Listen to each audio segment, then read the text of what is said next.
Hello, welcome to the podcast. We are joined with Zeta. We're going to be talking about her job within the media.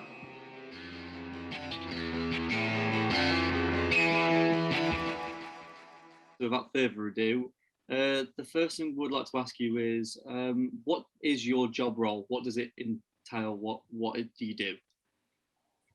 Okay, so it's a tough question to answer because I do a lot of things, as all people in the media.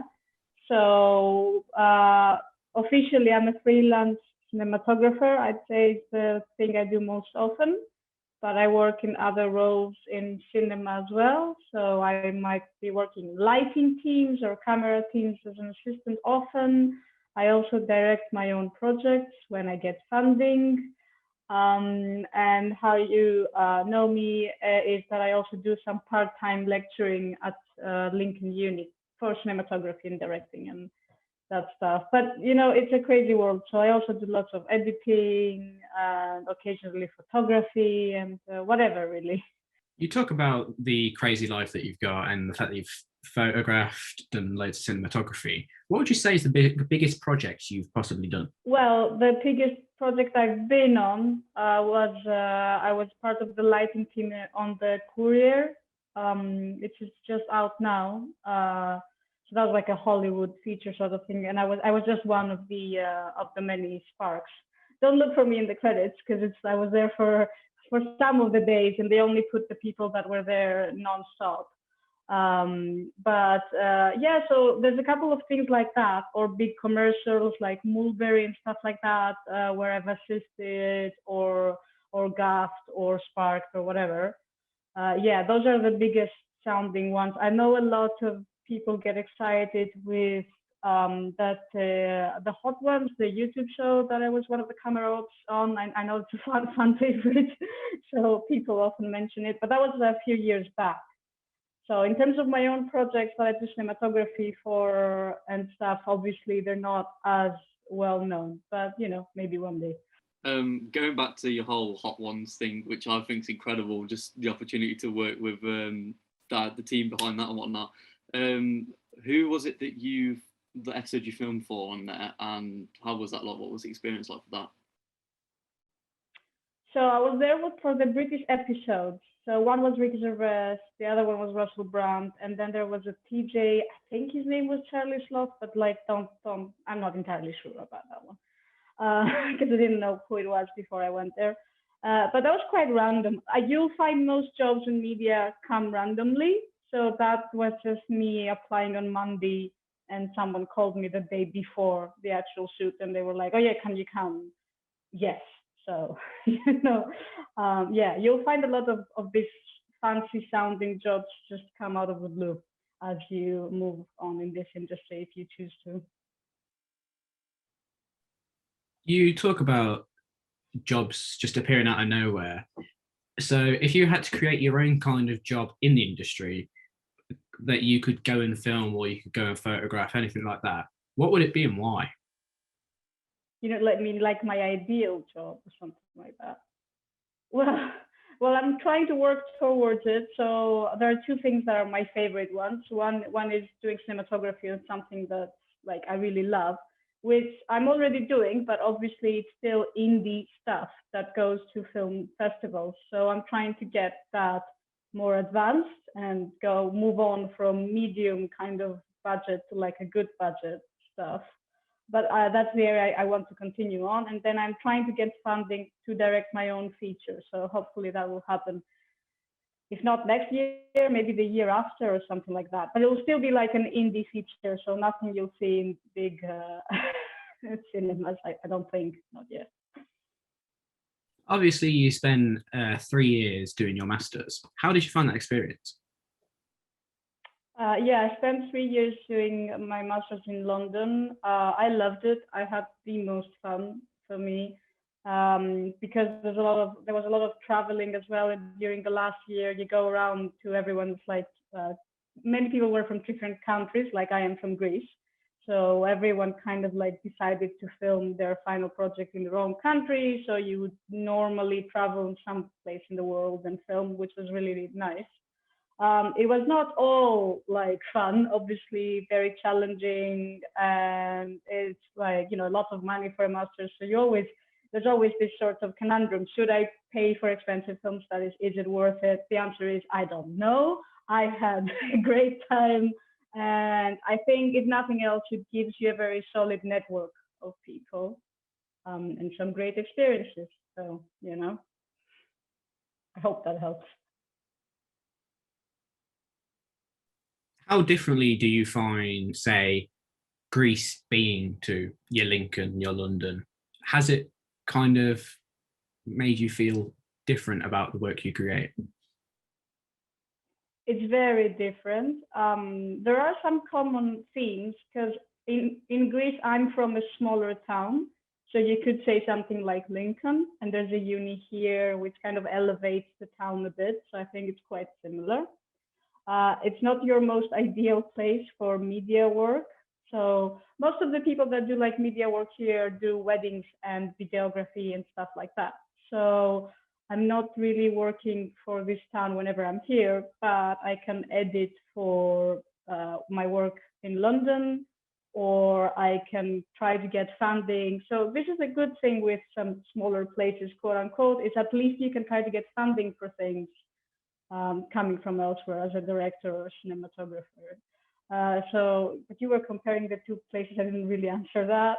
It's very different, and each country has its own kind of like close like community of people. So I have a much better network in London rather than in Athens, for example. I don't really know the film. I know a couple of people, but I'm much better connected in London where I've been the past 8 years. So here I mostly work for abroad or try to do take a vacation occasionally, sometimes. Yeah. The thing I'm interested in the most is like, how did you come to be in this job role? Like, where did it all start? Yeah, it's very interesting because recently in one of the lectures as well, another student asked, "When did you know you've made it?" It's like, I haven't made it yet. Like, who makes it? Unless you're like, you know, Sean Bobbitt or some cinematographer in like great Hollywood standards, it's very hard to say you've made it. I'd say, you know, my first jobs came from people I knew from the film school. So it always helps to start your network from somewhere. Obviously, the first couple of jobs, I was either a camera assistant or a lighting assistant, either for free or for a very low rate. And from there, I started going on to bigger projects. And now it's much more often that commercials and features will come along. They're not all the time, but they do occur every now and then. And also you find out ways to get funding for things. Again, doesn't always work. Like I've applied for like 5 things last year and I only got funding on 2. So that's sort of the thing that will be happening. But if anything, for advice, I'd say, you know, just jump in and do all the sorts of jobs that, you know, I've done event photography a lot, for example, and lots of food videography and like dance videography and whatever you might think of. So I hope that helps. Obviously, like you say, you've done food videography, event videography, and even dance videography. What would you say is the one experience in your mind that kind of sticks in your head and you go, oh, I remember that, and that was fantastic? I mean, there's a few. That's the fun part of this job is there's a few of those moments. Anything that has to do with traveling, I'm a sucker for. So all the features, even when they were expenses only, that have brought me to places like South Africa, that was one, has been definitely one of my favorites, or getting to do cinematography in Texas for a short film. All these things, like, you know, these are experiences that stay with you. And especially if the film itself is something that turns out it's a really good result, you're proud, no matter whether you were the DOP or whether you were the camera assistant or whatever. So I'd say those are my favorite experiences so far. And directing my own things in Greece, which are now 2, and I'm trying to get money for the 3rd one. It's always fun to come back to your roots and do something there. So I'd say those are my favorite experiences. But again, like most of them are not as exciting. Going back to like the fact you work with like different companies and stuff, what was the one that you looked at and thought, wow, like this is big, like this is like the biggest thing I've ever done, sort of thing? Yeah, I mean, that was obviously the Courier, hands down, because it was Sean Bobbitt DOPing and Benedict Cumberbatch was around the set because she stars in it and a few well-known actors and all that. And they handed me a light bulb and told me that's £10,000. You go bring it to someone, and you get really scared with stuff like that. But even then, you realize in the end it's the stuff you know. That's what's the most interesting about it. So they would still say use the terminology you know how to use. The light they're doing light and camera in things you can understand. So it's quite exciting to see that, especially higher level people start thinking in a simpler way rather than a more complicated. They do have the resources to make it simple and amazing. But yeah, I'd say that was the most, oh wow, where am I experience so far as a member of crew. Yeah. Hope there's more. What is the kind of one thing you love about working in the media, but one thing you absolutely hate? Okay. So I love the sense of community. You get sort of it might be a fake sense, but it doesn't matter, a sense of family when you work on a set. So it's quite addictive. And I'd say that's my favorite bit. Especially that might have to do something with issues I've got of like leading a group, but especially when I'm DPing or something, I love the fact that everyone comes together to help you bring your vision to life. It's this sort of camaraderie and creation is my absolute favorite thing, and I wouldn't change it for the world. The most upsetting part, I think, is the freelance part. There's constant anxiety. Even when you're doing well and people say you're doing well, there's always a bit in the back of your head of like, okay, but is this year going to be as good as the past year? Is it going to be better? Needs to be better. This month was great. The other month was dead. I don't think you ever get rid of that, even when you've like made it, as they say. The thing I'm interested in the most is what's up and coming for you. Like, have you got anything planned, or have you got anything like now or in a few years that you're going to be doing? Yeah, okay. So for the next few months, which is easier to answer, I'm directing a short in September, which I know is going ahead because it's been funded and everything, which is sort of a weird, I don't know, it has extraterrestrials and stuff, and it's a bit like Holy Mountain inspired for people out there that know what that is. If you don't, great to Google. So I'm directing that one in the end of September, just a small indie short film. I am doing the cinematography of another indie short that has been funded and is going ahead, I think, end of August, but it keeps moving due to COVID restrictions. So we're all waiting to see when it's more doable to do it.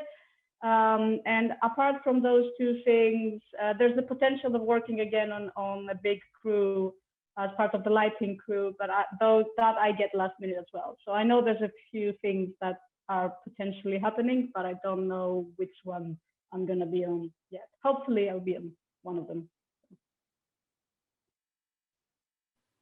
So I've got a bit of a question, right? So say in an ideal world, a director approaches you and asks, oh, will you be on cinematography for my film? I want to know, what director would you want to work with the most? I'm going to sound like a very Greek person now, but I'd like to work with George Lanthimos. I mean, I'm a big favorite and Dogtooth fan, so I'd love to do that. Although I've read, the interviews of the cinematographer, and it sounds like he wasn't allowed to do much. but still, that would be an experience I'd go for. But it's always, it's a bit more like the film rather than a director. So yes, obviously there's directors you adore and you're like, yes, I want to work with this director. I mean, Jim Jarmusch is another one that I'd just like to meet in in any chance. But it's more like the film, it might be that there's a particular story that you're super excited about telling. But on the topic of Lincoln and the whole uni and stuff, and obviously you work part-time for the uni that I'm studying at, I want to know, what is your favourite moment of being a lecturer? Like, have you had any funny moments or anything of that sort?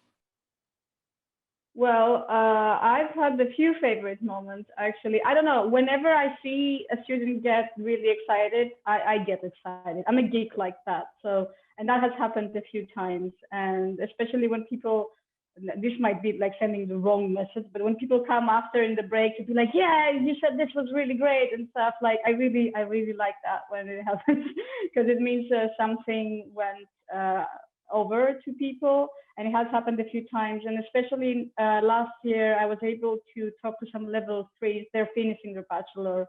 And I got an email from someone after that said they were really inspired and they're going to keep going in the industry. So that was a really nice one. So as long as, I can get people with me on this crazy boat of like media and cinema and stuff, I think that's amazing. And even if it's been such a tough year, and a lot of people were discouraged, and a lot of people were like, yeah, but it's like online and stuff. And I hear you all. It's really tough. Like, I don't know what I would do if I was studying at that time, but I've been trying to keep it up nonetheless.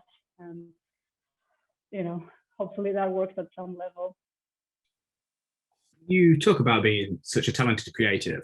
I'd be interested, because of the fact that you work within education, how do you feel about the UK government? Well, it's kind of been agreed now, but how do you feel about their 50% cut to the creative media, dance, and all the arts? Yeah, I didn't exactly know the details, to be fair with you, but I don't think the UK government is doing very well in anything, so I don't think this is an exception. On the other hand, I don't think any main government is doing really well at the same time. Same with Greece.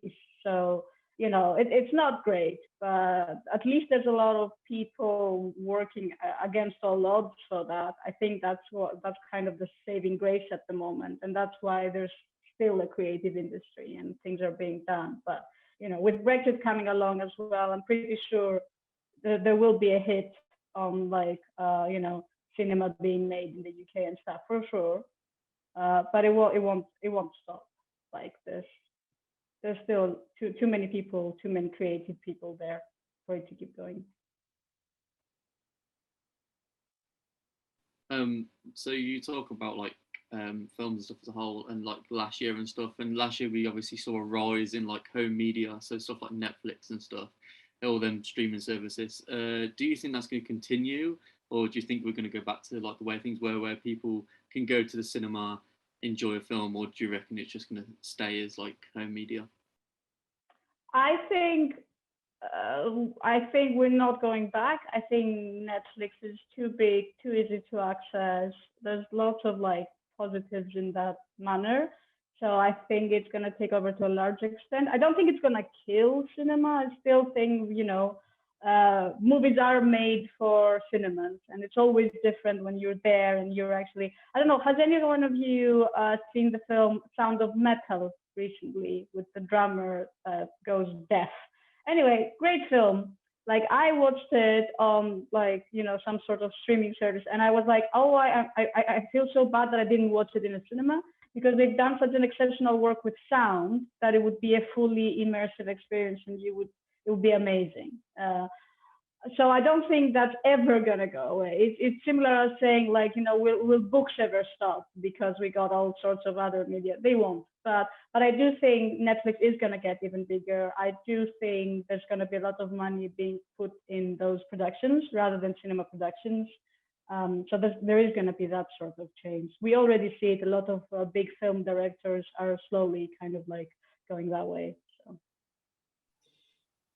Film directors are definitely migrating towards your Disney Plus, your Netflix, and all those kind of networks, because we noticed, I think recently, it was Black Widow that had 20 million sales on Disney Plus exclusive platforms. So that made them about 60 million. If you personally had to choose a project to go to a streaming platform, what streaming platform would you choose? I have no idea, really. Whichever one allowed me to do the project I wanted to do. I think it's more about that. If the devil is Netflix or whatever, I'd make deal with the devil if it was my project.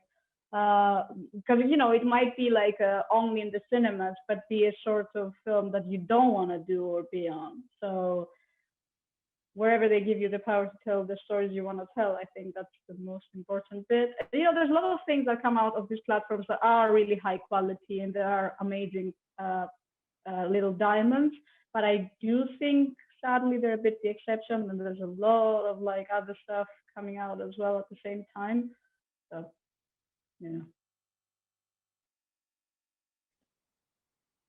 If you could give one piece of advice to like kind of junior media creatives or people that have just graduated, what would it be? Yeah, my advice is just like jump all in. Do all the jobs, especially at the beginning. There comes a point when you need to be very decisive and filter and start saying no. But that's not when you write out. When you write out, you should try to just keep filming. It's the same advice someone gave me when I finished my master's. Just go on any set. Just go on as many sets as you can. Because you're going to learn a lot. That's how you get the other jobs. And that's how you even learn what jobs you don't want after. We're just going crazy. Sorry, there's a church here. You're going to be hearing the bells. It will stop in a second. Okay.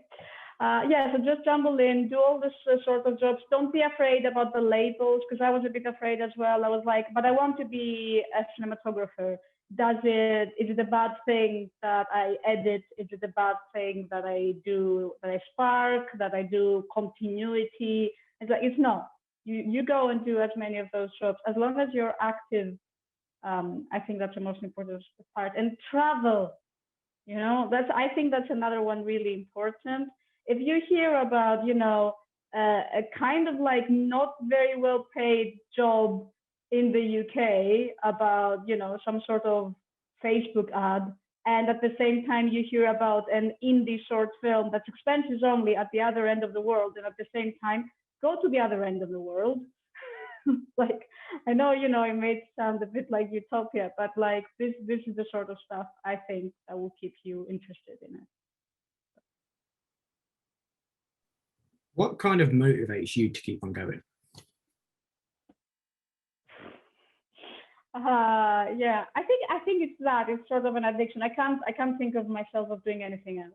I don't know how to explain it. If I'm not somewhere close filmmaking, I feel like I'm not doing the right thing. And obviously it's different for everyone. You might have a sort of different thing that draws you to it, but for me, I need to be some sort of contributing in this visual language. Otherwise, I don't really know what I'm doing on this earth. So there you go. Perfect. So we've spoke about obviously what motivates you. I want to know what inspires you. So who or what has inspired you in your life to keep going? And yeah, like famous director sort of thing. Yeah, anything like that, or just what has inspired you to do anything? Yeah, okay. So mini biography. I didn't know I was gonna be in filmmaking initially. I did a computer science bachelor, completely irrelevant.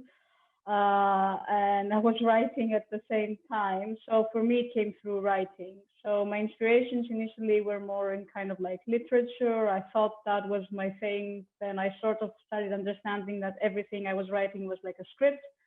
So as I started my bachelor, I knew I needed to fix that, and my next studies needed to be in filmmaking to get into that. I've had a few famous directors over the years. When I was a teenager, I was a massive Tim Burton fan. I wouldn't say this now in those like, intellectual kind of circles.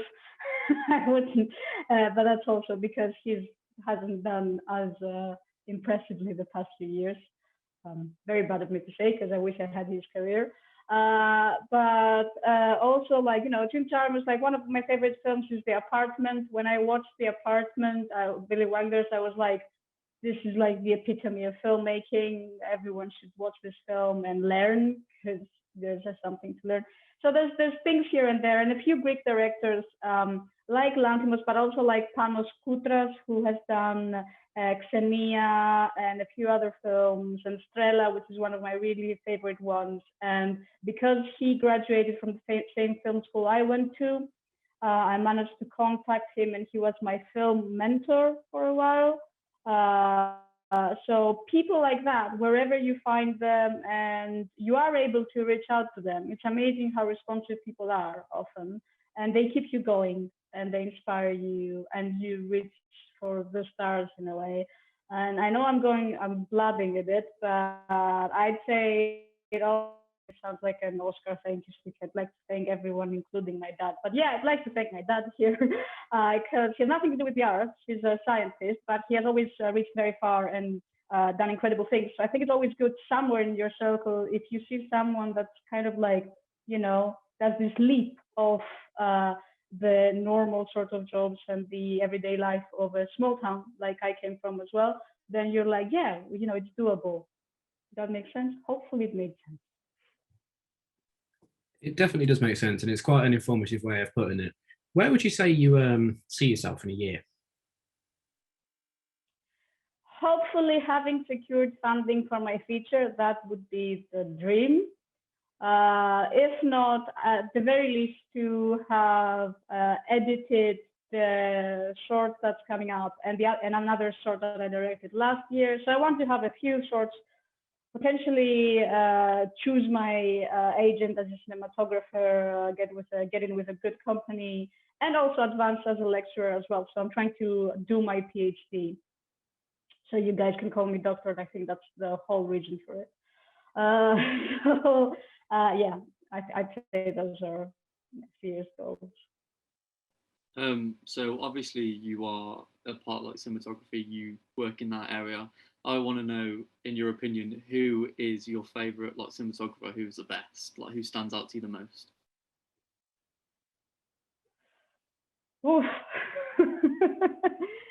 I should have prepared myself for that question, and yet I did not.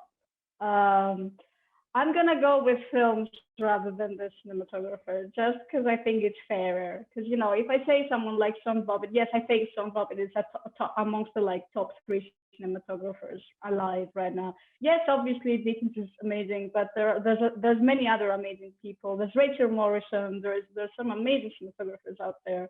I'd say that I have a soft spot for Helen Kuras because of oh my God. My mind is going in Greek. Eternal Sunshine of a Spotless Mind, and then my brain is drawing got blank. But whoever did Portrait of a Woman on Fire, I thought that cinematography was just like one of the most amazing things I've seen recently. So there you go, a couple of examples there. What is it that's kind of surprised you recently with the experiences that you've been given? Has there been anything that's happened quite recently, kind of either pre-pandemic or after the pandemic, that's gone, wow? That's an interesting question. Let me think about it a bit more.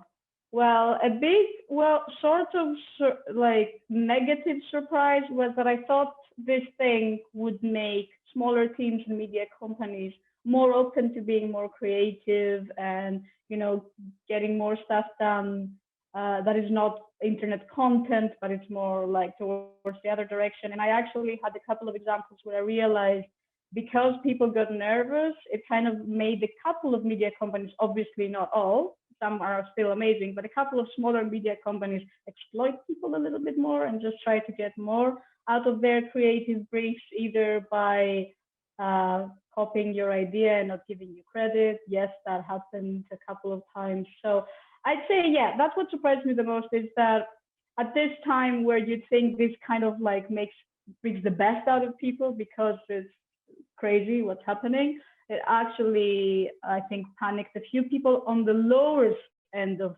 scale. Like, so not the Hollywood sort of production, the smaller productions panicked a bit. and I'm not sure went towards like the right direction always. Who have you had the opportunity to meet that's always been kind of like your idol? Is there anybody that you've gone onto a set and gone, oh wow, they're the here? Yeah, I'm gonna sound like a broken record because meeting Sean Buffett has been one of the best experiences in my life, just because he like shook everyone's hands and stuff. Meeting Ricky Gervais was great just as a person because I'm like, yeah, he's great. Like I love his humor, so that was really fun. I also met on another big feature, the cinematographer of Pina. If anyone of you has heard Pina, which is about Pina Bausch, and she was doing another production, and it was really interesting to meet her.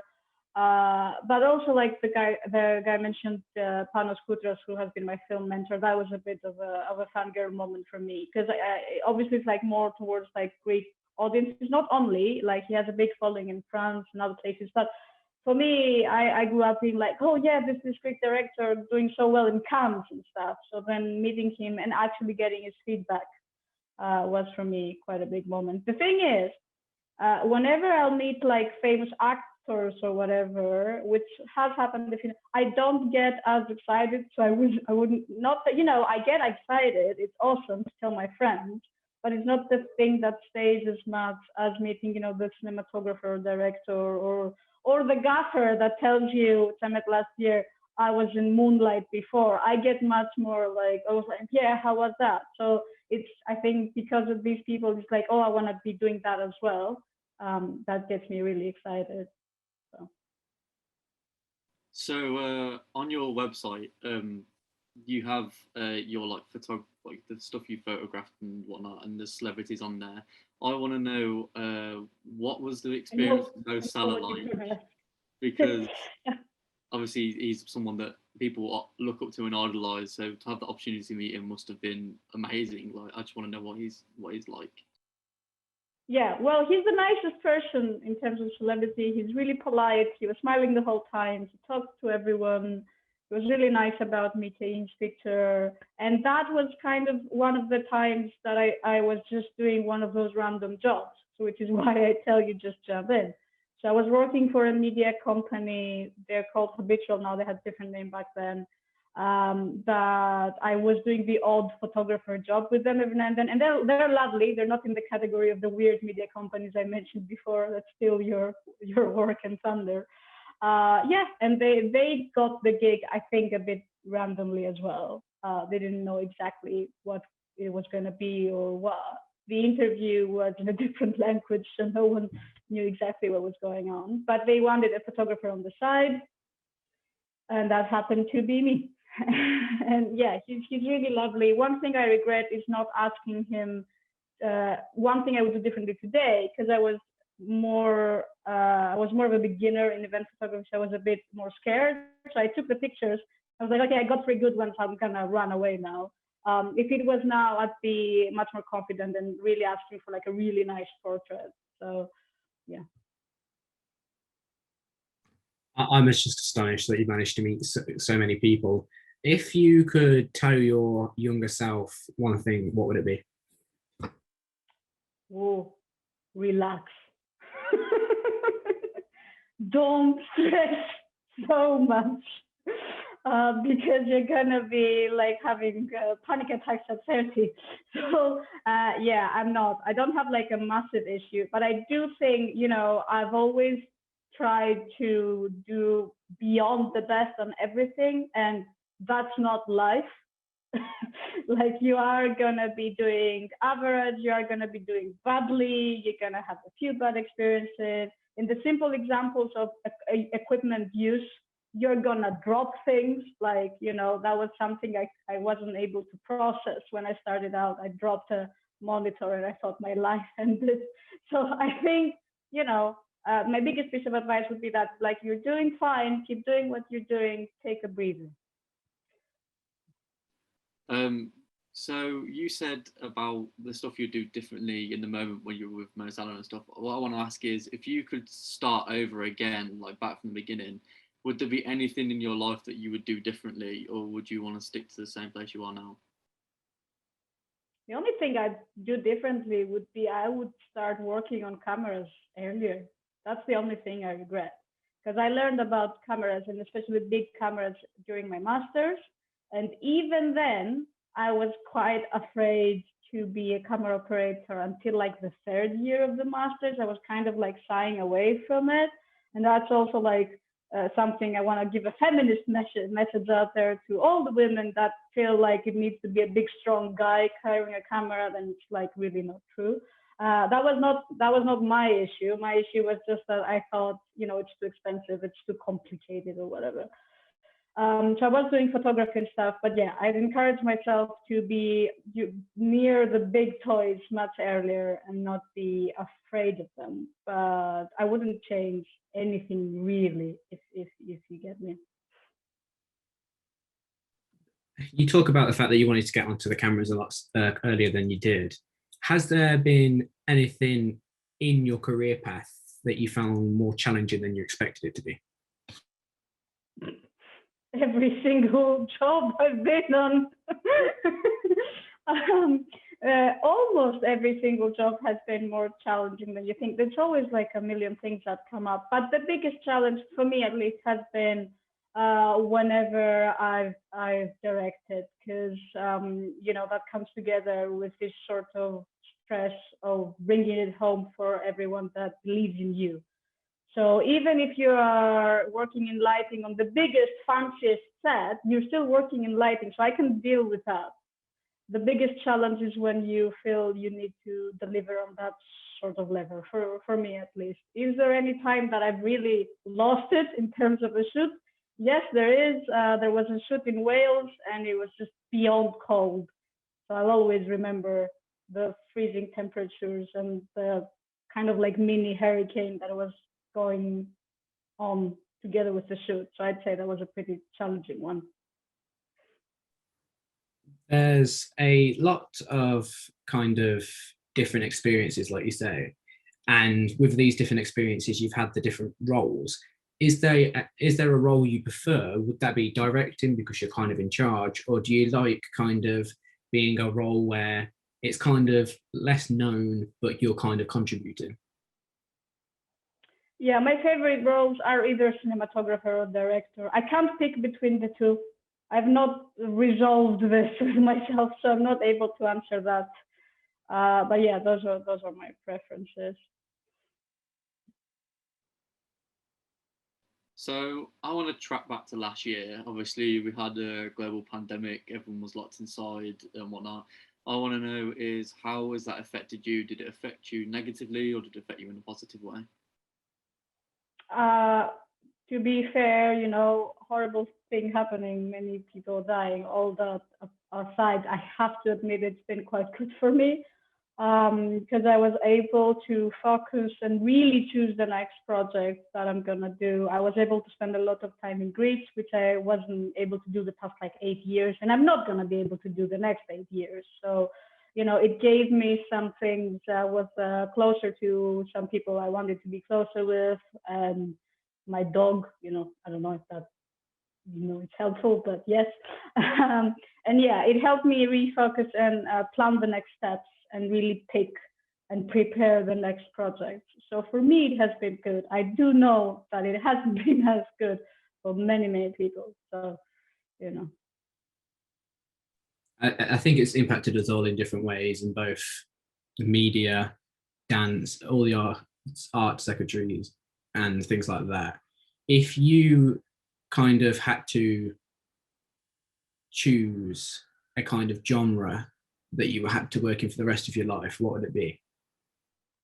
That would be so boring if you had to just do one genre for the rest of your life. It's like a curse. Yeah, I have a soft spot for like anything observational cinema style. So if it's slow, like painfully slow and stuff, I'm there. So yeah, that's sort of my favorite thing. As a director, as a cinematographer, it might be a bit tougher because I might want to use some lights. But like, yeah, I'd say generally observational cinema. It's a bit of a cliche answer, but that is my cup of tea. So. If it was all to end tomorrow, Yeah. It sounds very, very dark. But if it was all to end tomorrow, what kind of legacy would you want to leave behind? Oof. I think, if we're gonna go so grim, I'd rather it be just like the relationships I have with people. I'd rather, because that's the thing, especially in this sort of industry, it's very easy to get disconnected and not have the time for people and stuff. So I'd rather leave that sort of legacy of like, having been close with loved ones and friends and family and stuff, rather than anything else, no matter how that sounds. Maybe it's not very career oriented, but, you know, Is there anything on your bucket list that you're kind of yet to tick off? yeah, directing a feature. Hopefully that's coming along. And also to the cinematography of a feature, but directing a feature is coming first. Doing the cinematography of a very high-end commercial would give me an equal kind of joy and stuff, but directing a feature, that sort of holds a special place in my heart right now. So I hope to get that done.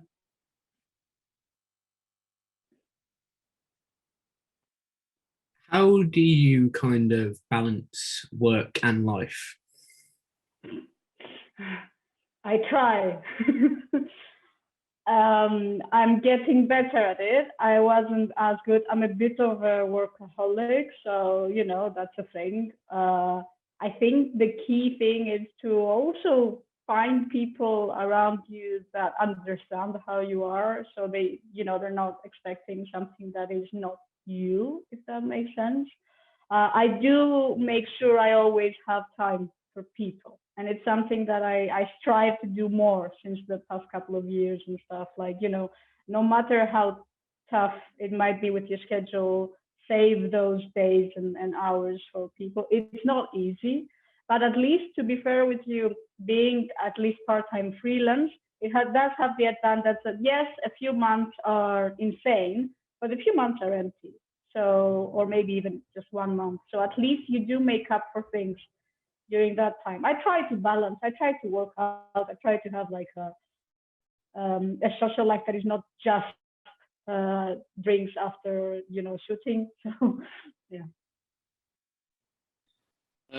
So I've got a bit of a hypothetical situation here. So you're stuck in an elevator with someone, and you have to tell them about one experience that you've had in your life that's been amazing. Which one would you tell them? What would you tell them? Oh shoot, it's very tough, isn't it? Oh, does it have to be a work experience? It's like a whole category. Anything. Any amazing experience. It's like my dog keeps coming in my head. For some reason, just holding a dog, I think, is the best thing ever in life. But yeah, I think, in other, I'd say in work things like, being on the island my grandma is from and shooting a scene near the sun was going down. It was beautiful, and I remember thinking, okay, this is one of those things you need to remember. That people came together here, including your own grandma, to help you do something, and as it was looking lovely as well, an example. There's too many, I think, great moments in life. I'm also like the godmother of a baby now, and that was pretty awesome. So, So you mentioned briefly on about how you would, in your life, you want to pick up a camera earlier and whatnot. Do you have any other regrets that either in your life or within your job role? No. Sounds very arsy, but I'm like, no, it's fine. Yeah, I wish I had said maybe no to a few more crappy jobs, especially at this stage, because I still make the mistake sometimes of saying yes to things that there's like all sorts of red flags around them, and I'm like, yeah, but I'll still do it. And I did a job like that last year. It was pretty crap. So the good thing is they're now the exception. They're not the rule. But yeah, a few even less of those would be lovely. Yeah. That's fine. So as a kid and everything, everyone has different ambitions. Obviously, what they are now. So what I want to ask is, what did you want to be when you were younger? Like looking when you're older, what did you want to be? Okay, when I was really young, I wanted to be an astronaut, so that's gone out the window. I wanted to be a ballerina after. I'm pretty sure a lot of people have had that. Then I realized I like eating. Then, as life progressed, I'd say, a writer was, and then it went from there. It's like, oh, writing, visual storytelling, cinema. So I'm lucky to say I'm not, living the dream, but I am at least in the area when I dreamed of being in my late teens. And like parentheses, dancers do eat, as I now know, a lot of them. They do have a healthier lifestyle than what I thought when I was 13. So Obviously, you talk about having a feature film as kind of like your biggest goal.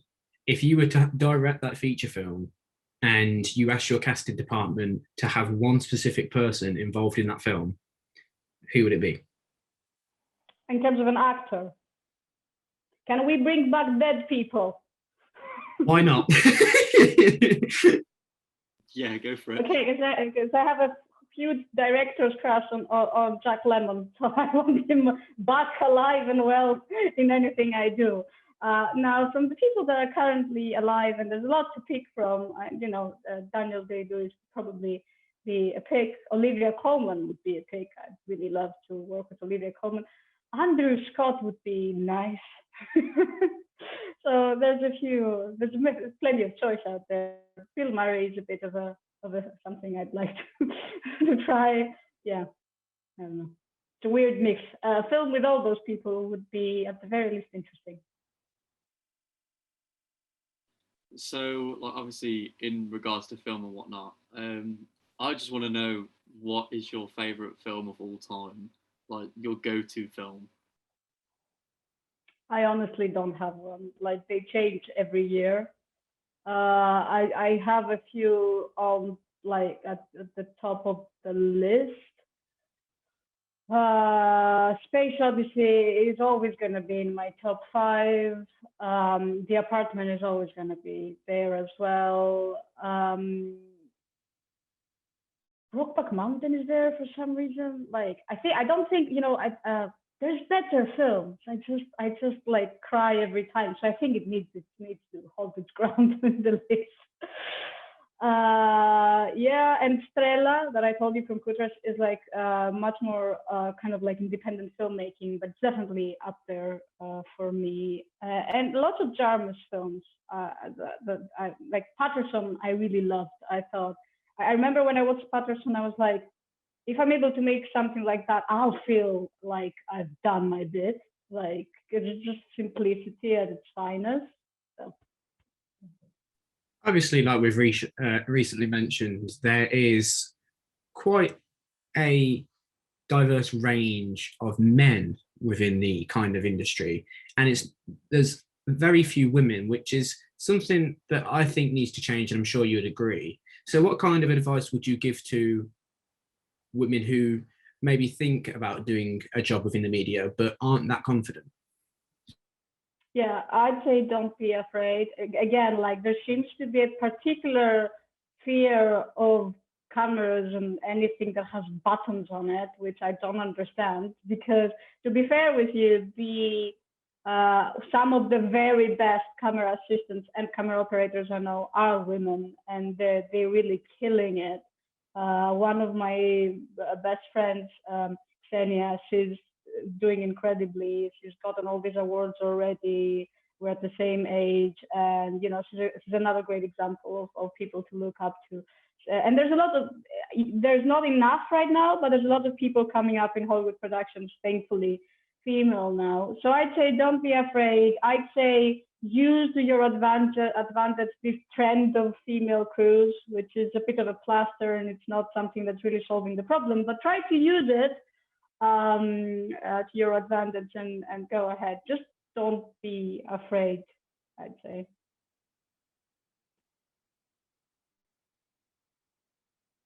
what is kind of your earliest memory of doing something and then within the media kind of being there like, this is me?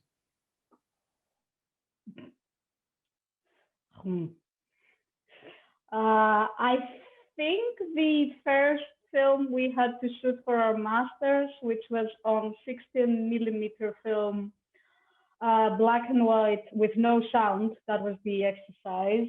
And I wrote some weird thing about a mermaid in a bathtub, and she was like dying because there was no water, and some sort of weird thing like that. But I remember when we were doing that, I was like, yes, weirdly enough, like this is far from perfect, but it is me.